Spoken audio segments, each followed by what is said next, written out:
नमस्कार, अपना प्रदेश उत्तर प्रदेश उत्तराखंड देख रहे हैं आप। मैं हूं आपके साथ पूजा मोहन पांडे। बुलेटिन की शुरुआत करते हुए सबसे पहले आपको बता दें, स्थानीय नगर निकाय चुनावों की तारीखों का ऐलान कभी भी हो सकता है। ऐसे में इससे पहले ही समाजवादी पार्टी ने आरक्षण को लेकर आपत्ति भी दर्ज कराई है।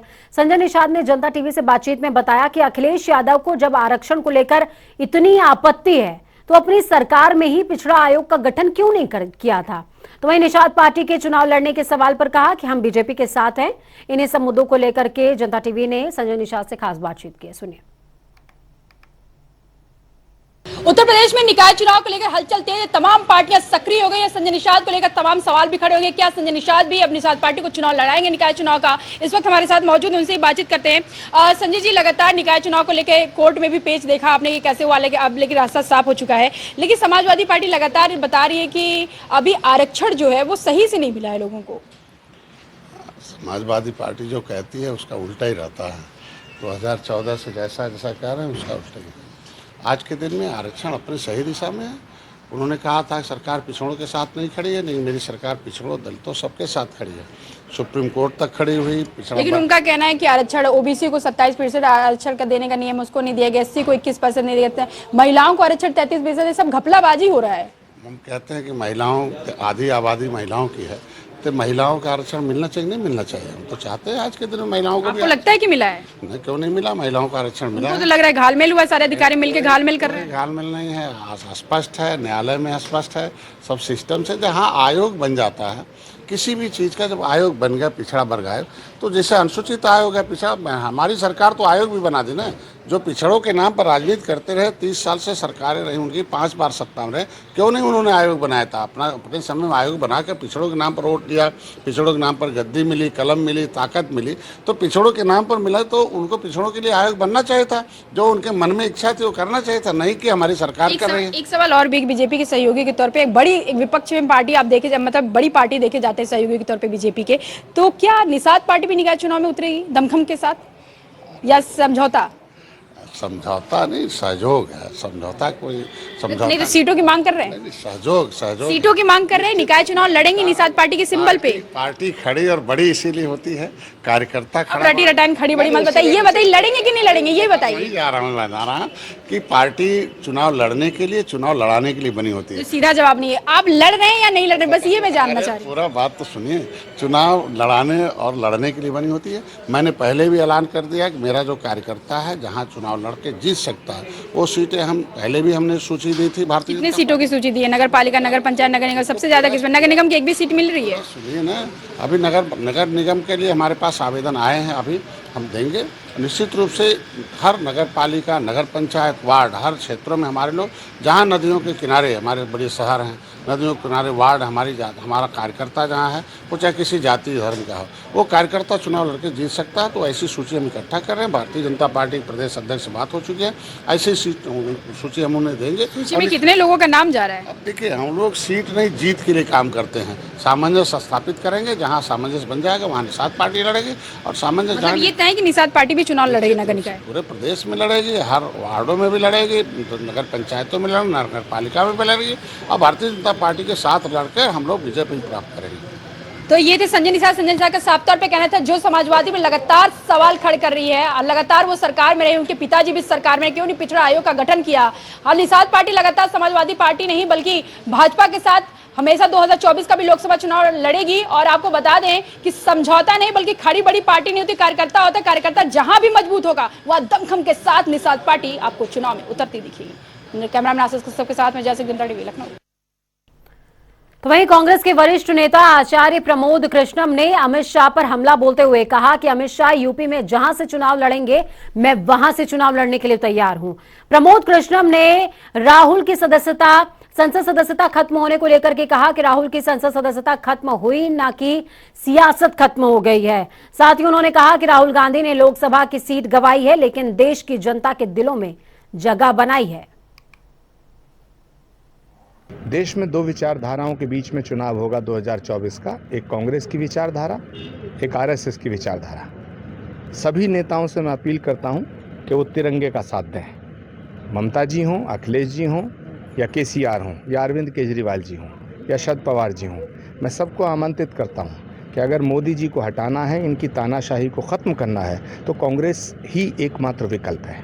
सिर्फ मोदी जी को हटाने के लिए 2024 का चुनाव लड़ा जाएगा या कोई मुद्दे भी रहेंगे? देश को बचाने के लिए, और प्रधानमंत्री का कैंडिडेट कांग्रेस का होना चाहिए, ऐसा हम चाहते हैं। कांग्रेस का अगर कैंडिडेट होगा तो कौन होगा वो? प्रियंका गांधी सबसे लोकप्रिय कैंडिडेट है। राहुल गांधी नहीं होंगे? राहुल गांधी होंगे या नहीं होंगे, क्योंकि उनकी सदस्यता के ऊपर एक बहुत बड़ा कानूनी संकट आ गया है, इसलिए मैं कह रहा हूँ। निकाय चुनाव से पहले देवरिया पहुंचे सीएम योगी आदित्यनाथ ने सौगातों की पोटली खोल दी। सीएम योगी ने कहा कि 500 करोड़ की परियोजनाओं का लोकार्पण और शिलान्यास हुआ है। इस दौरान सीएम योगी ने यह भी कहा कि अब तक देवरिया मलेरिया बुखार के लिए जाना जाता था, अब यहां प्राथमिक स्वास्थ्य केंद्र की सौगात मिल रही है। इससे पहले सीएम योगी गोरखपुर दौरे पर थे और गोरखपुर लिंक एक्सप्रेसवे के पास बन रहे पैप्सिको के बॉटलिंग प्लांट का सीएम योगी ने शिलान्यास भी किया था। ऋषि मुनियों और संतों की परंपरा से जुड़े हुए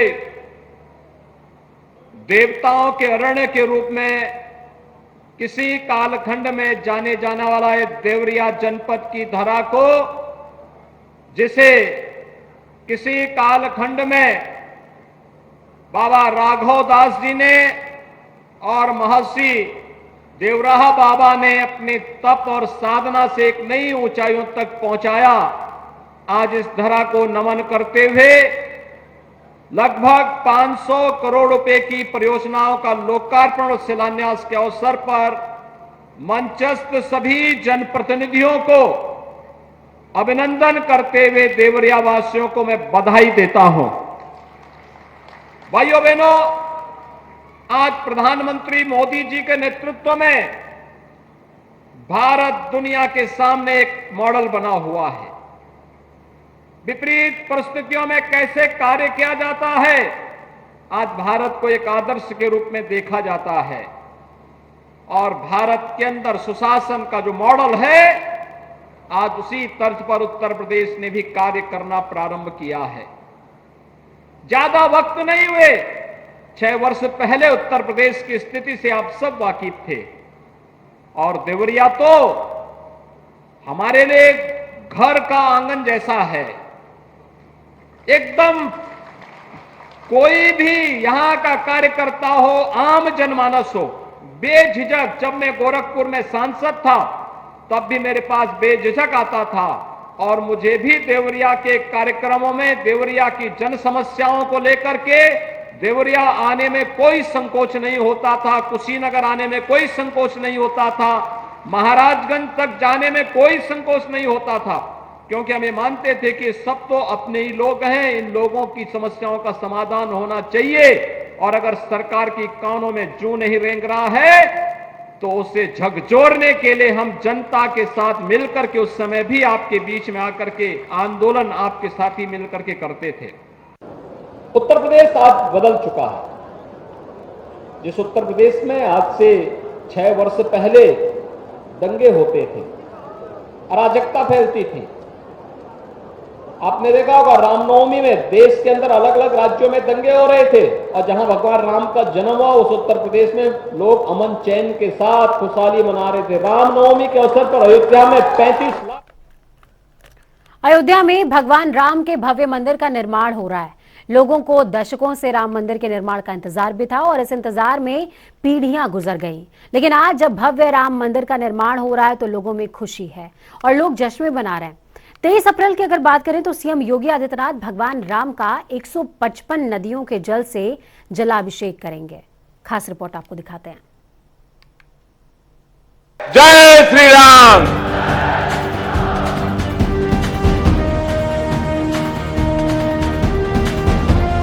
जय श्री राम।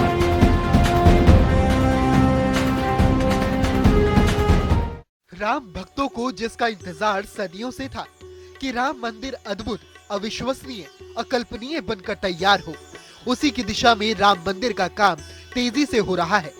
राम मंदिर को लेकर लोगों की भावनाएं इस तरह उफान पर हैं, जैसे समुद्र की लहरें साहिल से टकराने को बेताब होती हैं। राम मंदिर लोगों की आस्था का केंद्र है, भावनाओं का ज्वार है। लोगों की भावनाएं राम को लेकर चरम पर हैं। राम मंदिर के निर्माण से पहले पूरे विश्व में भव्य राम मंदिर की जो परिकल्पना की गई थी, आज वो साकार हो गई है। राम मंदिर को लेकर श्रद्धालु बेसब्री से इंतजार कर रहे हैं। राम मंदिर निर्माण के दौरान ही राम मंदिर में जलाभिषेक की तैयारी शुरू हो गई है। राम मंदिर के जलाभिषेक कार्यक्रम में सूबे के मुखिया योगी आदित्यनाथ खुद भगवान श्री राम का जलाभिषेक करेंगे। बताया जा रहा है कि मुख्यमंत्री योगी आदित्यनाथ 23 अप्रैल को रामलला का जलाभिषेक करेंगे। सबसे खास बात तो ये है कि देश ही नहीं बल्कि दुनिया भर की 155 नदियों के जल से अयोध्या के श्री राम जन्मभूमि मंदिर में अभिषेक किया जाएगा। इसकी जानकारी खुद श्री राम जन्मभूमि तीर्थ क्षेत्र ट्रस्ट के महासचिव चंपत राय ने दी है। लेकिन चलिए जानते हैं कि वो कौन है जिन्होंने भगवान श्री राम के जलाभिषेक की परिकल्पना की थी और जिन्होंने अपनी इच्छा प्रधानमंत्री नरेंद्र मोदी के सामने जाहिर की थी। दिल्ली के स्टडी ग्रुप के अध्यक्ष और दिल्ली के पूर्व विधायक विजय जॉली ने अगस्त 2020 को एक प्रण लिया था कि पूरे विश्व की पवित्र नदियों और समुद्रों के जल से निर्माणाधीन मंदिर का जलाभिषेक करेंगे। हालांकि विजय जॉली की माने तो अभी तक विश्व के 155 देशों समेत 7 महाद्वीपों की नदियां और समुद्रों का जल भारत में लाया गया है और उसे एकत्रित किया गया है। तांबे के लोटे में बकायदा अलग अलग देशों के झंडे के साथ हर की पौड़ी पर पैक भी कराया गया है। जब प्रधानमंत्री नरेंद्र मोदी ने राम मंदिर के लिए भूमि पूजन किया था तो उस दौरान तीर्थ क्षेत्र ट्रस्ट के महासचिव चंपत राय ने भी पूरी तेज से पवित्र नदी और पवित्र जगहों की मिट्टी को लाने का आह्वान किया था, जिसके बाद पूरे देश के लोगों ने राम मंदिर निर्माण में पूरे देश की पवित्र नदियों के जल और मिट्टी लेकर अयोध्या पहुंचे थे। ठीक उसी तरह पहली बार अयोध्या में विश्व के 155 देशों के पवित्र जल से रामलला का 23 अप्रैल को जलाभिषेक किया जाएगा। 155 देशों की नदियों और समुद्रों का जल 7 समुद्र पार दुनिया के 7 महाद्वीपों से प्राप्त कर अयोध्या राम मंदिर का जलाभिषेक करने की प्रेरणा मुझे भारतीय जनता पार्टी के वयोवृद्ध नेता श्रद्धेय लाल कृष्ण आडवाणी जी, विश्व हिंदू परिषद के पूर्व अध्यक्ष रहे स्वर्गीय अशोक सिंघल जी और स्वयं प्रधानमंत्री नरेंद्र मोदी जी से मिली। इस जल को एकत्रित करने के लिए अगस्त 2020 से लेकर वर्तमान 2023 तक 31 महीने के कार्यकाल में मुझे किसी भी कठिनाई का सामना करना नहीं पड़ा। लेकिन पाकिस्तान की सिंधु और रावी नदी के जल को मंगवाने के लिए मुझे कठिनाई अवश्य हुई। जलाभिषेक को लेकर प्रसिद्ध कथावाचक मां ध्यान मूर्ति ने बताया कि जब भगवान श्री राम लंका पर चढ़ाई करने जा रहे थे तब भगवान शंकर के अवतार रामेश्वरम की स्थापना करने लगे, तो भगवान राम ने प्रभु रामेश्वरम का 22 कुओं के जल से जलाभिषेक किया था। रामेश्वर भगवान का जब अभिषेक किया था राम जी ने तो 22 कुओं में से अलग अलग जल प्रकट किया था जो पूरी दुनिया की नदियों का नेतृत्व करता था, जिससे रामेश्वर भगवान का अभिषेक किया गया था। उसी परंपरा को वसुदेव कुटुंबकम कहते हुए कि भगवान को हम सारे संसार में सर्वव्याप्त मानते हैं और सर्वव्याप्त ऊर्जा से हम अपने भगवान का अभिषेक करते हैं। आज राम मंदिर का निर्माण तेजी से हो रहा है। सरकार और लोगों को उम्मीद है कि राम मंदिर के द्वार 2024 तक भक्तों के लिए खोल दिए जाएंगे और भक्त रामलला के दर्शन कर पाएंगे। स्पेशल डेस्क, जनता टीवी। संगम नगरी प्रयागराज में मोतीलाल नेहरू प्रौद्योगिक संस्थान के दीक्षांत समारोह में शामिल होने लोकसभा अध्यक्ष ओम बिरला प्रयागराज पहुंचे। मोतीलाल नेहरू प्रौद्योगिकी संस्थान में लोकसभा स्पीकर ओम बिरला ने मीडिया से बातचीत करते हुए कहा कि मोतीलाल नेहरू प्रौद्योगिकी संस्थान एक काफी पुरानी प्रौद्योगिकी संस्थान है और यहां से निकलने वाले लोग केवल देश में ही नहीं बल्कि पूरे विश्व में अपना नाम रोशन कर रहे हैं। इस संस्थान में आने वाले बच्चे यहां के प्राध्यापकों और अन्य लोगों की सहायता से न केवल आत्मनिर्भर भारत बनाने में मदद कर रहे हैं बल्कि इनकी ओर से जो नित्य नए आविष्कार किए जा रहे हैं उनसे देश का नाम भी रोशन हो रहा है। तो वहीं दूसरी तरफ हरदोई में जनता के बीच संवाद करने पहुंचे आबकारी राज्य मंत्री नितिन अग्रवाल ने राहुल गांधी के ट्वीट पर पलटवार करते हुए कहा कि कांग्रेस को भ्रष्टाचार पर बोलना शोभा नहीं देता। कांग्रेस में 10 सालों से भ्रष्टाचार का शासन लगातार चलता रहा था, जिसमें कोयला घोटाला, स्पेक्ट्रम घोटाला, कॉमनवेल्थ घोटाला जैसे तमाम मामले जग जाहिर हैं। इन घोटालों का जिम्मेदार कौन और उन पर अब तक क्या कार्रवाई की गई और क्या इस मामले में राहुल गांधी देश से माफी मांगेंगे, जैसी तमाम बातें उन्होंने कही हैं। साथ ही इस दौरान मायावती के महंगाई और पुरानी पेंशन के ट्वीट का भी जवाब देते हुए नितिन अग्रवाल ने कहा, पुरानी पेंशन केंद्र का निर्णय है, प्रधानमंत्री ने इस पर विचार दिया है और जल्द ही इस पूरे मामले पर निर्णय भी लिया जाएगा। देखिए, मैं समझता हूं कि कांग्रेस पार्टी को भ्रष्टाचार के ऊपर नहीं बोलना चाहिए, शोभा नहीं देता। ये वही कांग्रेस पार्टी है जिस कांग्रेस पार्टी की यूपीए की शासन में करोड़ों के घोटाले हुए। मैं तो पहले राहुल गांधी जी से यही पूछना चाहूँगा, 10 वर्ष यूपीए की सरकार देश में रही, कोयला घोटाला हुआ, स्पेक्ट्रम घोटाला हुआ, कॉमनवेल्थ घोटाला हुआ, क्या कार्रवाइयाँ की गई हैं और इसका जिम्मेदार कौन है? पहले तो वो क्या इसकी जिम्मेदारी लेते हैं, क्योंकि उनकी सरकार थी, प्रधानमंत्री कांग्रेस पार्टी ने की सरकार में जिस तरीके से करोड़ों के घोटाले हुए हैं, क्या उसकी वो जिम्मेदारी लेते हैं और देश से माफी मांगेंगे? कैबिनेट मंत्री योगेंद्र उपाध्याय आगरा दौरे पर हैं और आपको बता दें, इस दौरान उन्होंने कहा कि हिंदू समाज की आकांक्षाओं को अन्य सरकारों ने कुचलने का काम किया। आज हिंदू समाज को उचित सम्मान मिल रहा है। देश के संत समझ चुके हैं कि भाजपा सरकार में हिंदू समाज सुरक्षित है, इसलिए आज संत समाज हिंदू राष्ट्र की मांग कर रहा है। भारतीय जनता पार्टी के स्थापना दिवस पर पीएम नरेंद्र मोदी ने हनुमान जी का सहारा लेते हुए विपक्ष पर करार हमला किया, तो वहीं पूर्व डिप्टी सीएम दिनेश शर्मा कल आगरा पहुंचे। उन्होंने भी हनुमान जी के यहाँ माथा टेका और विपक्ष पर हमलावर करते हुए जो रामचरितमानस पर प्रश्न चिन्ह उठाने का काम करे, उनके विनाश की बात कही। हमारे साथ सीधे उत्तर प्रदेश सरकार के उच्च शिक्षा मंत्री उनसे सीधे रहे, अगर राम के सहारे हनुमान जी का सहारा लिया जा रहा है, सर ये कैसी राजनीति और नगर निगम चुनाव है, लोकसभा चुनाव में? देखिए, राम और हनुमान तो हमारे आस्था के केंद्र हैं। जब पैदा हुए थे तब से उनका सहारा ले रहे हैं अपने आप जीवन में, तो उसको राजनीति से ना जोड़ा जाए। यह संस्कृति है और जब धर्म राजनीति से अलग होगा तो राजनीति विनाश की ओर जाएगी और विसंगति को प्राप्त करेगी। इसलिए धर्म राजनीति में जरूरी है और जो लोग धर्मनिरपेक्षता की बात करते हैं वो शायद राजनीति को भ्रष्ट और विसंगतिपूर्ण बनाना चाहते हैं। अभी बिहार में और पश्चिमी बंगाल में रामनवमी पर हमला हुआ और भारतीय जनता पार्टी पर करारा हमला किया और बोला कि सारी की सारी जो साजिश है वो भारतीय जनता पार्टी की। क्या वजह हुई कि उत्तर प्रदेश में कोई भी इस तरह की मानसिकता का व्यक्ति कि जो असहिष्णु है और दूसरे के धर्म के किसी भी आयोजन को बर्दाश्त नहीं करना चाहता, यहाँ उस सर नहीं उठा सका और बंगाल में उठाता है और जो पश्चिम बंगाल में उठाता है, तो वो क्यों? कहीं ना कहीं उस सरकार का उस पर संरक्षण है ऐसे लोगों को जो कि दंगा करते हैं और दंगाई मानसिकता के होते हैं, असहिष्णु विचारधारा के पोषक हैं। उनको हिम्मत दी गई है उनके सरकार के द्वारा और तब और बढ़ जाती है जब वहाँ की मुख्यमंत्री कहती हैं कि मैंने तो पहले ही मना किया था कि कोई जुलूस ना निकाले। सर, लगातार रामचरितमानस पर सवाल खड़े हो रहे हैं, सपा हो चाहे कांग्रेस हो, लगातार सवाल खड़ा कर दिया। रामचरितमानस को फाड़ने जलाने की बात हो रही है। विनाश काले विपरीत बुद्धि, पहली बात तो ये। और दूसरी बात, जो या तो समझ नहीं है उनको रामचरितमानस की, ना हिंदी साहित्य की। हिंदी साहित्य इतना समृद्ध है, इतना मजबूत है कि या तो उसे समझ लें और या समझते हैं तो गुमराह कर रहे हैं जनता को। दोनों ही अभिशाप है राजनीति के लिए। समझते नहीं है तो ऐसे ना समझ व्यक्ति अगर राजनीति में आते हैं तो अभिशाप बन जाते हैं, और समझ के गुमराह करते हैं तो ये और ज़्यादा अभिशाप है।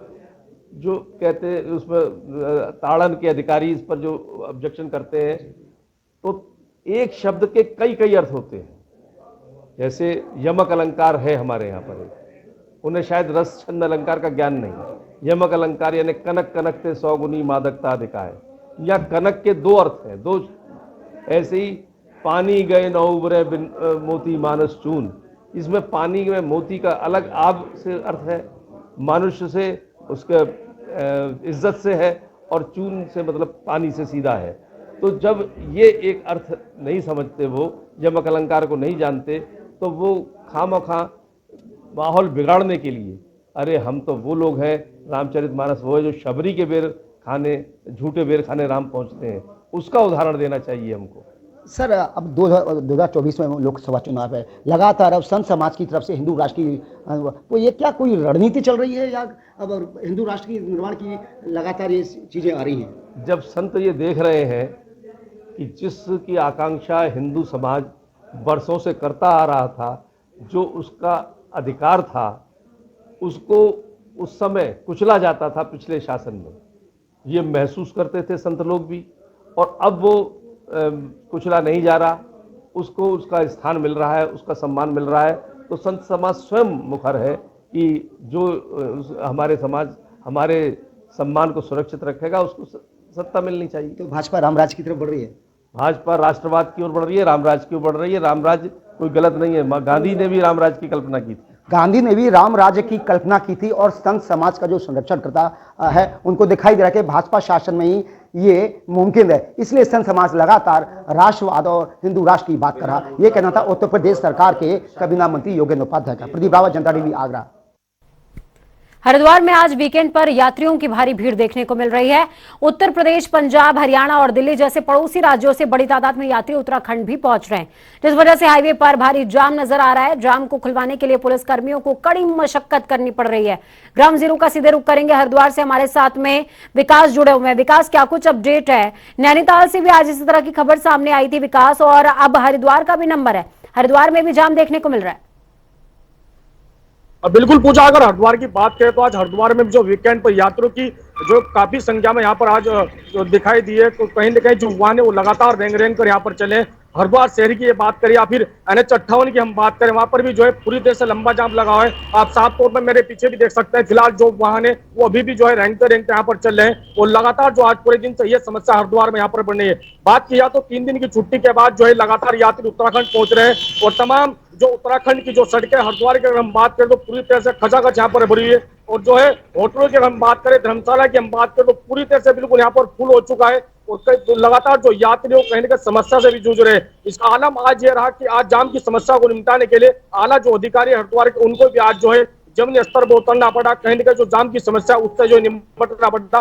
लेकिन फिलहाल आलम पूजा, फिलहाल ये आप तस्वीरों मेरे पीछे देख सकते हैं, जो वाहन है वो लगातार जो यात्री यहाँ पर उत्तराखंड की ओर जो है रुख कर रहे हैं, हरियाणा से हो या फिर दिल्ली से, पड़ोसी जो राज्य है उत्तराखंड के, लगातार जो है उत्तराखंड की ओर रुख करे। तो ऐसे में जो है जिस तरह से, हालांकि अभी तो जो है यात्रा का पहला सीजन है, क्योंकि पहले सीजन में जिस तरह से फिलहाल जो जाम की स्थिति देखी गई, हालांकि चारधाम यात्रा की हम बात करें, चारधाम यात्रा जिस तरह शुरुआत होने वाली है, अब ये तो आने वाला वक्त बताएगा पूजा की जिस तरह से मैं जिस तरीके से आपके पीछे विकास देख पा रही हूँ कि किसी तरह का कंस्ट्रक्शन भी चल रहा है, तो क्या ऐसे कंस्ट्रक्टिव मार्गों पर कुछ ऑल्टरनेटिव व्यवस्था नहीं की गई है प्रशासन की तरफ से? फिलहाल जो निर्माणाधीन जो फिलहाल फ्लाईओवर है यहाँ पर जो उनको पूरी तरह से कार्य निर्माण यहाँ पर चला है। जाम की जो बड़ी समस्या वो उनसे भी बनी हुई है। हालांकि पिछले अगर हम साल की बात करें तो कुंभ मेले से जो है पूरे फ्लाईओवर के यहाँ पर काम शुरू हुए थे, लेकिन भूपत वाला क्षेत्र में जो फ्लाईओवर फिलहाल निर्माणाधीन है, इनका भी एक बड़ा कारण यहाँ पर बना है। साफ तौर पर आप देख सकते हैं पूरी तरह से जिस तरह से यहाँ पर कंस्ट्रक्शन का जो काम चल रहा है पूजा, ये भी एक बड़ी जाम की स्थिति यहाँ पर बनी हुई है, और साफ तौर पर जिस तरह से यात्रियों को यहाँ पर परेशानी झेलनी पड़ रही है, हमने यात्रियों से भी बात करी, उनका भी साफ तौर पर यह कहना कि पिछले 3 घंटे 4 घंटे से जो है हरिद्वार से लगभग 2 किलोमीटर का जो रास्ता है इन फ्लाईओवर जो निर्माणाधीन बिल्कुल। और जब हम पहाड़ों की बात करते हैं विकास, तो यात्री बहुत जो रास्ते हैं वो बहुत सक्रिय हो जाते हैं, ऐसे में ऑल्टरनेटिव व्यवस्थाएं करनी चाहिए प्रशासन को, ये उनकी बड़ी जिम्मेदारी बन जाती है। बहुत शुक्रिया हमारे साथ जुड़ने के लिए। तो चलिए फटाफट अंदाज में 2 मिनट में 10 अहम जिलों का रुख करेंगे। रामनगर में पूर्व सैनिक ने लिया अंकदान का संकल्प, लोगों को भी आगे आने की करी अपील। हरदोई में जमीनी विवाद में गोली लगने से युवक हुआ घायल युवक को इलाज के लिए ट्रॉमा सेंटर कराया गया भर्ती। विवाद में पैमाइश के दौरान हुई घटना, हरपालपुर थाना क्षेत्र के खमराहा गांव का है पूरा मामला। बरेली में अनियंत्रित ट्रक ने स्कूटी सवार दंपति को मारी टक्कर, स्कूटी सवार पति पत्नी की मौके पर ही हुई दर्दनाक मौत, ट्रक चालक मौके से हुआ रफूचक्कर। धर्मनगरी में मथुरा में श्रद्धालुओं के साथ दबंगों ने करी मारपीट, जमकर चले लात घूसे, पार्किंग के नाम पर हुई मारपीट। अलीगढ़ में 2 बाइकों की हुई आमने सामने से जोरदार भिड़ंत, बाइकों पर सवार 4 लोग हुए घायल, 2 पहुंचे जिला अस्पताल। गोंडा पुलिस को मिली बड़ी कामयाबी, चोरी करने वाले 3 चोरों को किया गया गिरफ्तार। चोरों के कब्जे से 7 ड्रम तारकोल हुए बरामद। अलीगढ़ में बसपा से त्रस्त जाटव समाज के सैकड़ों लोगों ने थामा भारतीय जनता पार्टी का हाथ। जाटव समाज के लोगों ने कहा, बसपा शासन में नहीं हुआ उनका कोई भी काम। मिर्जापुर पुलिस को मिली बड़ी कामयाबी, 60 लाख रुपए की अंग्रेजी शराब को किया गया बरामद। 3 तस्करों को भी किया गया गिरफ्तार। अलीगढ़ में मालवीय पुस्तकालय में निःशुल्क शिक्षा लेने वाले 6 मेधावियों ने क्लियर किया यूपीएससी। डीएम ने सम्मानित करते हुए दूसरे बच्चों को किया प्रेरित। जालौन में कलयुगी बाप की हैवानियत से भरी करतूत आई सामने। सौतेले पिता ने नाबालिग को बनाया कई बार हवस का शिकार। इलाज के दौरान नाबालिग ने तोड़ा दम। पुलिस आरोपी को पकड़ने में जुटी।